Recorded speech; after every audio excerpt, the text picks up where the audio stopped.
Parler vrai, sans langue de bois, sans tabou, en confrontant des avis différents sur des sujets de société.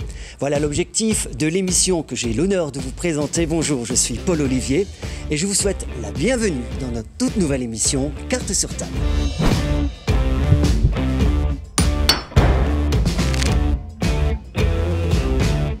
Nous souhaitons vous proposer une émission innovante qui vous sera proposée sur nos réseaux une fois par mois. Nos invités n'auront pas forcément le même avis et c'est ce que nous recherchons et découvriront les questions au cours de l'émission en même temps que vous. Pour chaque affirmation, nos invités auront la possibilité d'utiliser deux cartes, une carte contre et bien évidemment une carte pour. Chacun aura l'occasion d'argumenter son point de vue tout en sachant qu'ils auront la possibilité d'utiliser un et un seul joker sur une des affirmations tout au long de notre émission.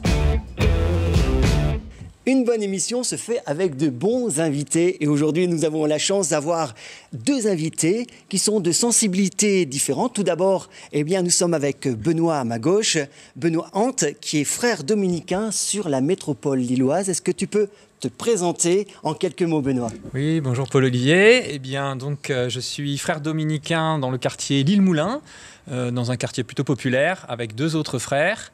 Et nous vivons une maison très accueillante sur les gens du quartier. Et puis j'ai une petite activité dans le domaine de la sensibilisation à l'image, l'éducation à l'image. Et Daniel, je vais te soumettre au même exercice. Est-ce que tu peux te présenter en quelques mots? Oui, donc Daniel Potier, pasteur principal de l'église Lille Métropole, une église située en plein centre de la métropole lilloise, avec toute une équipe pastorale et des équipiers intéressants avec lesquels on aime travailler. Merci beaucoup. Les présentations étant faites, on va lancer tout de suite le débat de cette première émission. Et voici le thème. Église, bloc de pierre ou pierre vivante. En résumé, un bâtiment ou une communauté de fidèles. Alors, avant de vous dire la première affirmation, voici la règle. Je vais énoncer cette affirmation et dans un premier temps, vous allez lever le petit carton, la carte pour ou la carte contre. On y va? Attention, voici la première affirmation. L'église, le bâtiment, est un lieu sacré. Alors, est-ce qu'on a... Voilà, on a pour et on a contre. Voilà, au moins une première affirmation qui met tout de suite au goût du jour. Étonnant. Alors, peut-être en une phrase, Benoît, on va commencer par toi, peut-être en donnant la raison de ta proposition d'être contre. C'est-à-dire que ce qui s'y déroule est quelque chose de sacré. On va s'arrêter là, c'est bien, c'est une phrase, c'est parfait. Une petite phrase aussi un petit peu pour résumer la position pour. Alors, je ne suis pas contre ce que vient de dire Benoît, parce que effectivement, ce qui se passe à l'intérieur peut être d'ordre sacré, mais le bâtiment par lui-même, et j'ai employé le mot bâtiment exprès, est un lieu uniquement pour recevoir l'Église. Voilà, est-ce qu'on peut débattre un petit peu chacun sa position par rapport à cette affirmation, l'Église, le bâtiment est un lieu sacré? Alors, sacré, moi je dirais, c'est de l'ordre du symbole. C'est-à-dire que notre corps est sacré, il est le temple de l'Esprit Saint. Et donc symboliquement, si on fait le bâtiment qui est aussi quelque part à l'image de ce corps, ça nous aide à entrer dans cette compréhension, dans cette vie d'un corps qui est sacré. Donc c'est une histoire de symbolique. Après, donc l'Église est un symbole. C'est ça. Il y a quelque chose de symbole du corps qui est sacré. Donc évidemment, ce sont les gens qui sont sacrés, c'est ce qui s'y déroule. Et je rajouterais un élément aussi à ça, c'est que dans notre courant catholique, il y a des objets, enfin des lieux qui demeurent en fait, quel que soit, même s'il n'y a pas de célébration, et qui ont un caractère un peu sacré. Notamment, j'en citerai deux. La réserve eucharistique, où pour le croyant catholique, il y a là une présence réelle du Christ, quelque part, dans les hosties consacrées, et qui reste dans l'Église. Puis il y a aussi et donc on ne pourrait pas y faire n'importe quoi, voilà. Pour cette raison-là. Il y a aussi les sacrements, on avait cette cour, voilà. Il y a aussi les différents sacrements qui sont réalisés au sein de l'Église. Exactement. Et l'autre chose, c'est l'autel, qui est un peu au centre de l'Église et qui doit être fixé, établi avec, alors justement pour symboliser que c'est des pierres vivantes, qui sont vivantes, c'est la sanctification de la personne qui est visée. Il y a des reliques qui sont scellées dans l'autel pour bien symboliser que le but du lieu, c'est la sanctification de la personne. Benoît, je vais vous arrêter là, on pourra en parler, je pense. Je te vois tellement passionné pendant des heures. Daniel, une autre position, une autre réflexion peut-être? Oui, plutôt que le mot sacré, même si je comprends ce que tu dis, Benoît, moi j'emploierais plutôt le lieu saint, quoi. Oui. Lieu saint. Il devient saint à partir du moment où les croyants sont réunis dans ce lieu, parce que la Bible dit que là où 2 ou 3 sont assemblés, Christ se trouve au milieu d'eux. Pas d'une façon matérielle, et même pas symbolisé au travers d'un autel, comme tu le disais, ou de reliques, mais présence spirituelle au milieu de nous. Et parce que Jésus est au milieu de ceux qui se rassemblent, oui, ce moment, plus que ce lieu, ce moment devient saint. Mais le fait que ce soit saint ne nous empêche pas non plus d'avoir une pratique peut-être assez ouverte, assez vivante.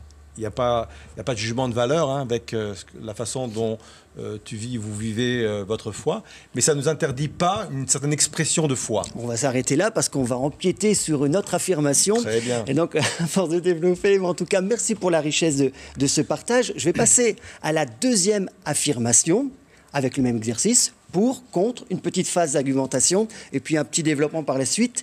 Tout est faisable dans un lieu de culte. Tout est faisable dans un lieu de culte.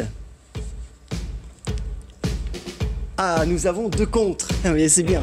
Une fois, vous avez... alors, je suppose que le contre n'est pas avec les mêmes arguments. On va commencer par Daniel. Alors, c'est vrai, c'était un peu forcé, cette phrase « tout est faisable dans un lieu de culte » et on peut facilement argumenter, mais ça serait bien peut-être que tu donnes un petit peu ta vision de voir cette affirmation. Alors, qu'est-ce qu'on entend par lieu de culte ? Comme je le disais dans la première affirmation, ce lieu devient un lieu de culte à partir du moment où l'Église se rassemble. Et l'Église, pour moi, ce sont les croyants. Donc, quand l'Église se rassemble, ça devient un lieu de culte et on ne peut pas faire n'importe quoi dans ce lieu de culte parce que c'est le moment où on exprime notre foi, où Jésus est présent par son esprit. Donc non, il y a des pratiques qu'on ne peut pas faire. Alors Benoît, je suppose que aussi tu vas te joindre à ces arguments, peut-être développer d'autres axes. Oui, je pense que nous sommes des personnes assez unifiées. Bon, je suis tout à fait d'accord avec le fait que l'Église, c'est d'abord l'assemblée des personnes. Ce ne sont pas des pierres. Mais je dirais qu'on n'est pas le même partout. Et je crois que le lieu aussi où on est peut nous aider à nous élever l'âme, quelque part. On peut, par exemple, parler d'architecture. Il y a des architectes, il y a des gens qui rentrent dans des églises tout simplement parce qu'ils sentent une forme d'élévation de l'âme rien que par le lieu. L'environnement aussi. Voilà, c'est ça. Et de même, inconsciemment ou plutôt implicitement, je dirais, ça joue. Qu'est-ce qui s'est passé dans ce lieu? Qu'est-ce qui se passe dans les deux églises, aussi bien évangéliques que catholiques. Maintenant, on fait des concerts. J'étais la dernière fois justement sur Wascal, un concert de pop-rock, de pop open, où c'était inimaginable, il y a une vingtaine d'années, de voir bien un groupe pop-rock pouvoir avoir une sono type concert qu'on pourrait voir au Zénith, ou même les lumières, ou même l'ambiance. Pareil, dans nos églises, on a... Même dans les églises évangéliques, il y a quelques années, de voir aujourd'hui un orchestre, une batterie, la sono, les effets de lumière. On voit que l'église évolue et ce qui ne se faisait pas aussi il y a une vingtaine d'années, ou même il y a une dizaine d'années, se font dans les 2 communautés. Alors comment vous pouvez expliquer cette évolution justement sur ce qui est faisable maintenant, aujourd'hui, en 2024, dans nos églises? Peut-être Daniel, expliquer cette évolution? Oui, moi je crois que l'évolution, elle devait se faire d'une façon générationnelle, je veux dire. La génération d'avant n'avait pas forcément les mêmes principes pour louer le Seigneur, pour adorer le Seigneur, pour se rassembler. Ça correspondait à une époque, sans doute... avec plus de solennité, avec plus de solennité. Mais je pense qu'on avait un héritage aussi de l'Église catholique à cette époque-là. Clairement. Puisque... beaucoup ça va être de votre faute. Non, surtout pas. Mais beaucoup de nos croyants, en fin de compte, au début, venaient de l'Église catholique. Donc, imprégnés d'une certaine culture, imprégnés d'une certaine façon de faire. Donc, ils sont arrivés dans nos églises protestantes évangéliques. Avec cet héritage. avec cet héritage-là. Donc forcément, ça a marqué, ça a imprégné. Après, les générations suivantes sont arrivées. Peut-être que ce sera la même chose pour l'Église catholique, mais avec d'autres ouvertures, d'autres principes, desquels on s'est un peu affranchi, parce qu'on s'est dit, mais pourquoi on n'aurait le droit qu'à l'orgue dans l'Église, alors que dans la Bible, il est parlé de cymbales, j'en passe, et d'autres. Ce qui fait qu'on a aussi une culture d'Église et une façon de vivre le culte peut-être plus adaptée à la génération d'aujourd'hui. Alors c'est marrant parce que Daniel parle d'influence de l'Église catholique, et on voit quand même de plus en plus aujourd'hui dans le milieu catholique cette tendance sur la musique pop beaucoup plus actuelle, avec des groupes comme Glorious, comme Open. Voilà, donc voilà, il y a un petit peu une évolution en se regardant, en s'observant, et puis bon, c'est peut-être bien parce qu'à un moment on va trouver un. Moi je trouve ça formidable qu'il y ait une influence positive qui puisse s'exercer. Je pense d'ailleurs qu'on a besoin. Ça ramène une nouvelle génération dans l'Église aussi. Oui, je pense qu'on a besoin vraiment l'un de l'autre, et que je pense que Dieu même, théologiquement parlant, a disposé les choses de telle sorte qu'on ait besoin l'un des autres. Mais je voulais dire une chose par rapport à nous, dans notre manière de fonctionner, c'est que l'Église doit rester principalement et d'abord un lieu de prière. Offert aux personnes. Comme je dis, on n'est pas le même partout. Donc par exemple, l'église Saint-Maurice en plein centre-ville, un lieu silencieux, qui porte à la prière, qui est ouvert pratiquement toute la journée. Mais c'est un service qu'elle offre. Et donc, il y a des concerts, etc. Mais c'est toujours régulé par un groupe qui va vérifier s'il n'y a pas, je sais pas moi, des versets qui appellent au suicide ou au divorce, etc. Donc, il y a des contrôles qui sont faits, et une mesure qui est donnée au nombre de concerts, à la date, etc. pour que, principalement, le lieu reste un lieu de prière. Après, il y a aussi cette phrase qui dit que chanter, c'est prier deux fois. C'est vrai. Donc, quelque part, voilà, à travers le chant, qui est une forme d'expression différente que la prière, mais qui peut être effectivement là pour accompagner la prière des gens qui se rendent dans l'un des deux lieux, parce que c'est important, c'est un moyen d'expression, de louange qui se retrouve en tout cas. Et là, on voit bien du coup une complémentarité. Des lieux plus de silence pour ceux qui auraient besoin de ça, et des lieux d'expressivité. C'est bien qu'aujourd'hui, elle a cette diversité pour correspondre exactement à l'attente de chacun.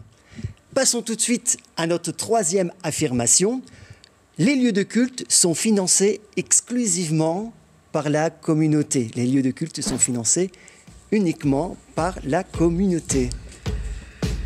Alors nous avons à pour, et là on sent Benoît qui dit pour. Eh bien voilà, c'est la première fois dans cette émission que nous avons de pour, donc pareil, avec une petite phrase restreinte, peut-être argumenter votre position. Benoît. Oui, alors j'ai pas de raison essentielle, je constate juste que ça fonctionne comme ça pour l'instant.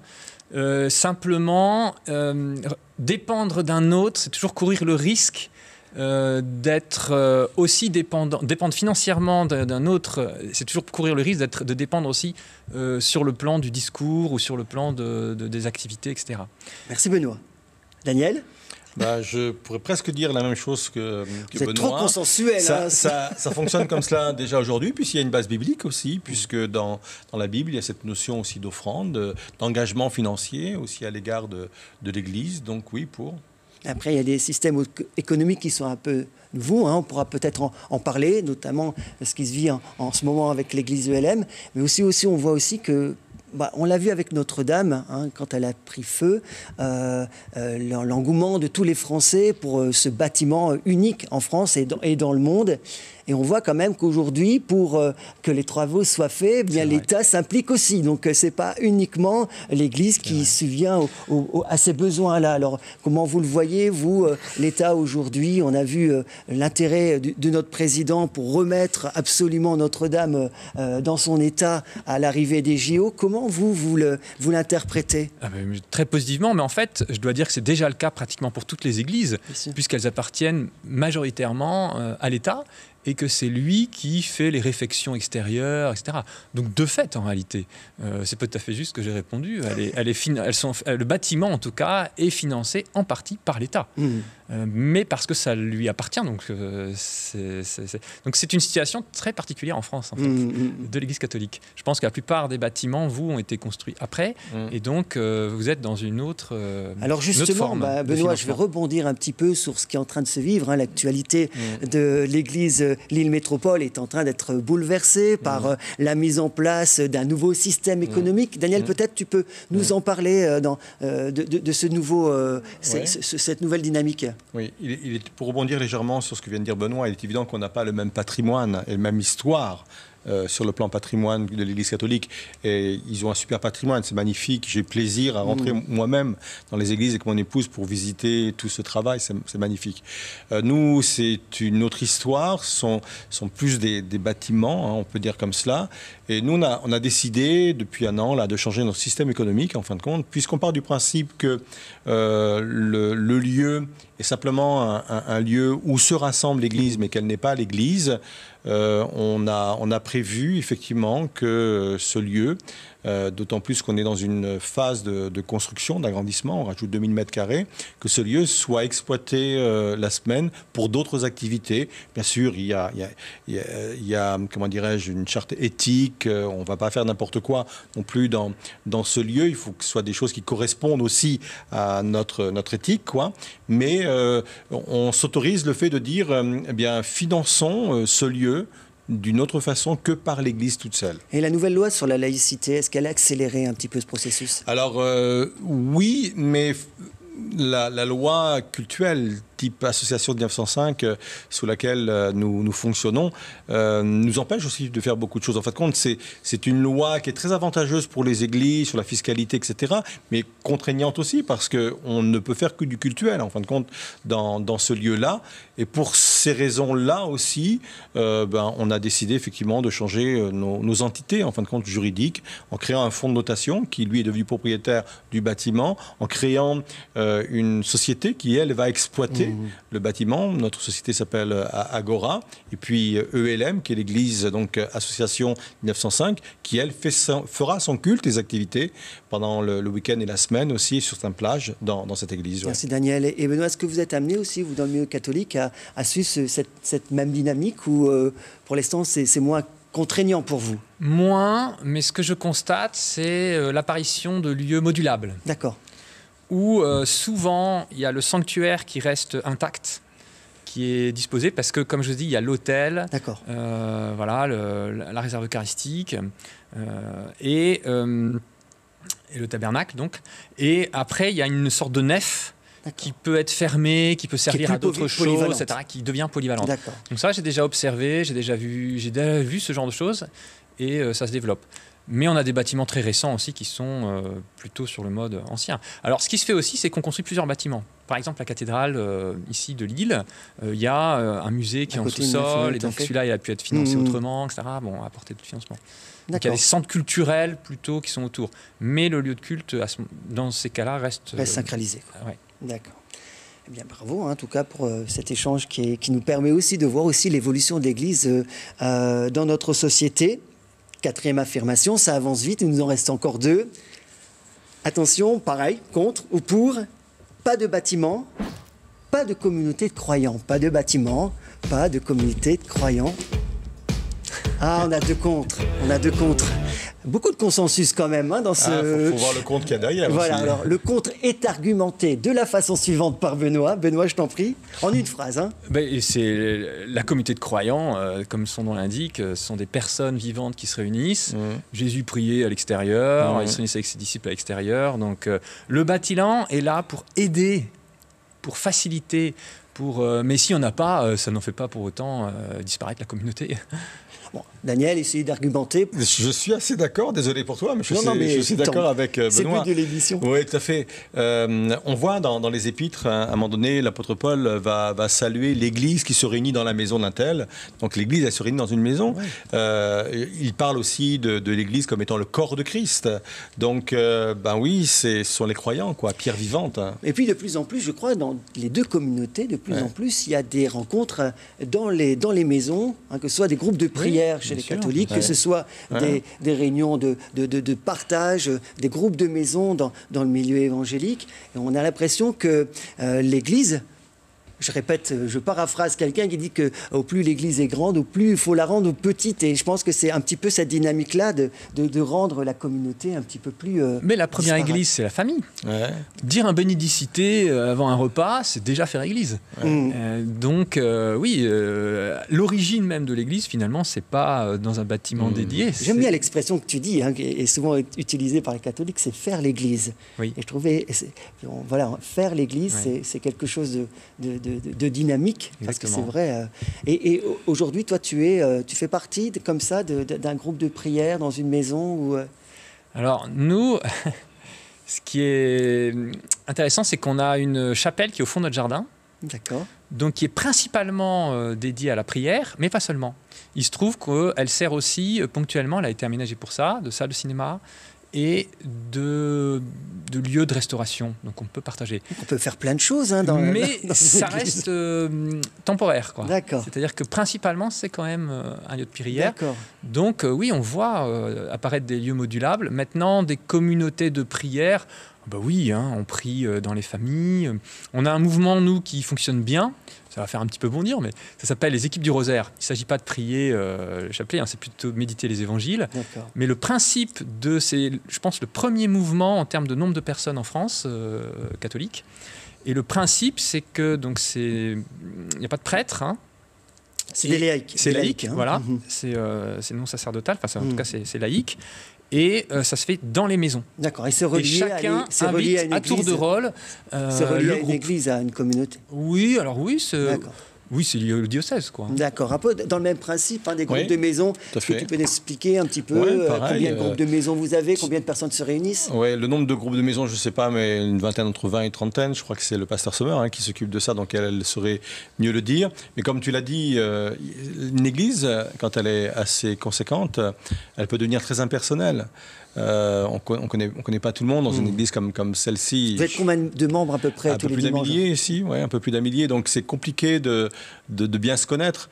Donc se retrouver la semaine dans une petite communauté pour faire l'église, comme dirait Benoît, je trouve que c'est très important. Il faut qu'on soit aussi dans un lieu sécurisé C'est ça. relationnellement, quoi, qu'on puisse partager les Puis être dans la confidentialité. oui, tout à fait. Les épreuves par lesquelles on peut passer, les sujets de prière, les inquiétudes, non, c'est les interrogations. C'est important pour moi. Ça c'est crée important. des liens et c'est ça l'église. Hein, c'est créer Ouais. des liens. hein. D'autant quand on ne peut pas le retrouver en famille, parce que tu as des familles qui fonctionnent bien, qu'effectivement on peut tous dire, prier ensemble, etc. Et tu en as d'autres, ça ne fonctionne pas comme cela. Je Donc, pense que ce c'est thème vous important. passionne. On va peut-être faire rien qu'une émission sur ce thème-là, mais on va devoir on arrive déjà à notre dernière affirmation avec toujours le même principe. Attention, l'église, donc là je parle du bâtiment et la maison de Dieu. L'église et la maison de Dieu, pour ou contre? Oh là, il y a une petite hésitation, c'est ce que j'aime. Il va mettre... Ah, Ouais, Joker. ah, Moi, je mets Joker. contre, Allez, il va mettre contre. Contre. Alors, voilà. Là, il y a une double réponse. C'est bien une réponse de Normand. Oui, Peut-être je suis bien que Normand, oui. j'assume. Peut-être bien que J'assume. non, Daniel. Alors, peut-être, voilà, l'église, le bâtiment et la maison de Dieu. Quand l'Église se réunit, c'est là notre différence avec Benoît, c'est que je crois que le bâtiment devient spécial quand l'Église se réunit. En dehors de ce moment-là, eh bien, ça devient... C'est cette dynamique qui crée l'église. Tout à fait, la dynamique de personnes qui se rassemblent. Voilà. Hein. Contrairement effectivement à ce que disait Benoît, il n'y a pas l'autel. J'entends tout ce côté sacralisé qui est dans l'Église catholique, d'où le bâtiment qui reste en place et avec une teneur particulière. Nous, non, c'est juste un lieu pour se rassembler. C'est l'ecclésia, en fin de compte, l'ecclésia tel qu'on le trouve dans la Bible, c'est la convocation des chrétiens, en fin de compte. Benoît, peut-être. C'était contre, moi. contre hein. Ouais. Donc, l'église et la maison de Dieu. Oui, alors pour moi, la maison de Dieu, c'est vraiment l'être humain. C'est Le temple vraiment du le corps. Saint-Esprit. Ouais. C'est vraiment le corps. Nous sommes, c'est le grand projet de Dieu, c'est d'habiter en nous. Et donc, quand je dis la maison de Dieu, bah, c'est nous. Est-ce que vous pensez que tous les croyants ont la même perception que vous? Du côté catholique, pas sûr. Voilà. Pas sûr, On effectivement. sent qu'il y a une évolution. Qui pourraient effectivement répondre que c'est le bâtiment. Mais en tout cas, moi, clairement... oui, Parce que beaucoup viennent on va parler vrai, beaucoup viennent à l'église parfois pour se donner bonne conscience sans forcément être engagés dans leur foi et se dire, voilà, que ce soit dans les deux côtés, qui disent que je viens à l'église, voilà, c'est pour, je viens à la maison de Dieu pour quelque part avoir l'approbation de Dieu sur ma vie, quoi que je fasse. Ouais, alors pour nous, vraiment, le caractère sacré du bâtiment est lié à la sanctification de la personne. N'a pour but que la sanctification de personne. Et donc, le fait que Dieu habite en nous. C'est le lieu qui sanctifie pour vous. Alors, il aide, il contribue. D'accord. C'est-à-dire que le lieu peut contribuer, effectivement. C'est-à-dire que tout est à disposition, évidemment la parole, évidemment la liturgie, évidemment tout ça, mais le lieu participe à cet ensemble. Il rentre dans une grande... oui, c'est ça, une grande action de sanctification. En tout cas, moi, ce qui me plaît, c'est qu'on arrive à la conclusion de cette émission et on arrive quelque part à un point de convergence qui est celui-ci, qui est le fait que l'Église, c'est une communauté de croyants avant tout. Et je pense que le dernier petit débat qu'on va avoir ensemble, qui fait office de conclusion, aujourd'hui, justement, cette communauté de croyants, quel est son rôle en 2024 ? Et là, on va laisser tomber un petit peu les murs qui nous séparent, le pour et le contre, mais simplement argumenter aujourd'hui cette communauté de croyants pour pas être en décalage avec la société. Quel est son rôle ? Comment elle doit s'impliquer ? Quelles sont les actions qu'elle doit mettre en place pour que les gens du dehors franchissent justement les murs de nos églises ? Benoît, je te vois inspiré.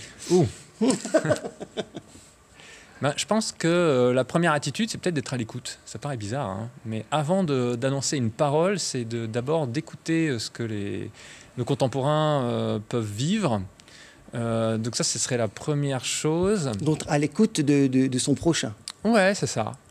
Et deuxièmement, et ça je pense que vous nous l'avez appris aussi, c'est d'être un peu sans complexe, c'est-à-dire de pouvoir aussi... Décomplexé. Ouais, c'est ça. L'Église décomplexée. L'Église décomplexée, c'est-à-dire de pouvoir aussi témoigner et dire ce qui nous fait vivre, quoi. Et je pense que ça... Et puis alors, peut-être la dernière chose, en fait, ce que les gens aiment, et ce qui les attire, c'est de nous aimer les uns les autres. Ouais. Au final, c'est ça. C'est quand il y a de l'amour dans une communauté, quelle que soit la forme que ça prend, on attire, en réalité. Alors, on va continuer sur cette même conclusion. Je pense qu'il y a quelque chose, un point de convergence qui est évident, en tout cas, dans cette discussion. Ouais. Bon, le rôle de l'Église, il est cardinal. Je vais prendre un mot qui appartient à Benoît. Ça veut dire qu'on a un rôle, bien sûr, vertical. Notre adoration à Dieu. Je pense qu'on est sur terre aussi pour adorer Dieu, pour le servir, etc. Puis un rôle vertical vis-à-vis de nos contemporains, quoi. Et je rejoins ce qu'a dit Benoît. C'est Billy Graham qui disait ceci. Il disait le Saint-Esprit convainc, Dieu juge et nous on doit aimer. Et je pense que c'est ça. C'est notre amour en action aussi, au travers de nos implications dans cette société, au travers les œuvres sociales, entre autres, mais pas que, l'écoute, avoir aussi les mots qu'il faut pour réconforter, et puis le partage de la foi, sans prosélytisme, mais avec conviction.